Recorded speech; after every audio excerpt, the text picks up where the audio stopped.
Hello everyone, this is Lacy Bird Academy's channel, and today we're going to talk about Dahlia, the main flower of summer and early fall. I'll tell you about the ways to work with it and the specifics of taking care of it. This is the LBA tips segment. Let's get started. I'll start by saying that Dahlia is quite a delicate flower. That's exactly why I've now removed them all from the video, and also why they don't handle long transportation very well. In general, you can find dahlias at different times of the year since they're grown in various countries and on different plantations. But we've decided that it's best to work with local suppliers because the transportation route is shorter and dahlias arrive to us in better condition. So what should you pay attention to when dahlias arrive at your studio? Right now, I have both fresh dahlias and dahlias that are already set to be discarded.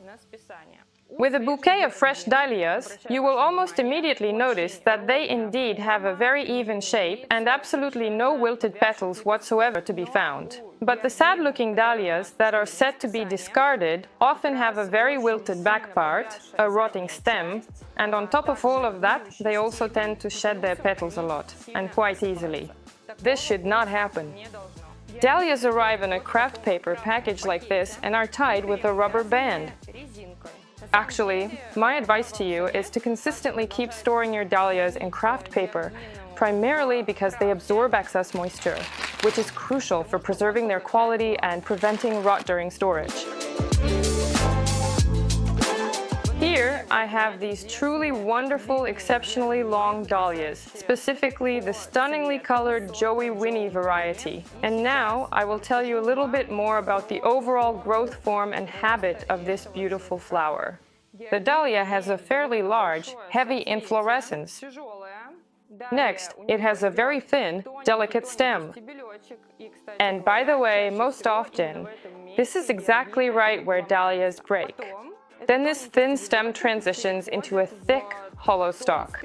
Dahlias actually have a small number of leaves, but even those we recommend removing, because we know water first gets to the leaves and only then finally goes to the bud. But in mono bouquets, of course, it's better to leave the foliage so the stems don't look bare and unnatural. However, for designer bouquets, we don't recommend doing that. After we've made sure our dahlias are fresh, we need to remove their leaves and, like with all flowers that have hollow stems, we need to cut them at a right angle. The water level in the vase should be approximately 10 to 15 centimeters. We generally recommend placing dahlias in the refrigerator, away from direct cold airflow. Also, the optimal storage temperature for dahlias is between 2 and 8 degrees Celsius. Don't forget to change the water frequently, and also remember that dahlias are sensitive to ethylene. So don't place them with flowers that release a lot of ethylene. For example, flowers like chrysanthemums. In our work, we always use dahlias as first-order flowers because they are so truly unique in their growth form, the way they open, and their exceptional texture. These flowers are practically unlike anything else, and they are hard to replace. Maybe you could substitute them with certain single-headed chrysanthemum types. I also want to mention that right now, there's a huge variety of dahlias available on the market. Thanks to the breeders for that. There are dahlias in all sorts of colors and sizes, and there are even different petal shapes. In our work, we use varieties like Joey Winnie, Sweet Natalie, Cafe Latte, Peaches, and Cornell Bronze. I also want to remind you that the dahlia is a very delicate flower, and you need to work with it as carefully as possible. It has a thin stem that can break any time, and its already hollow stem can crack quite easily as well.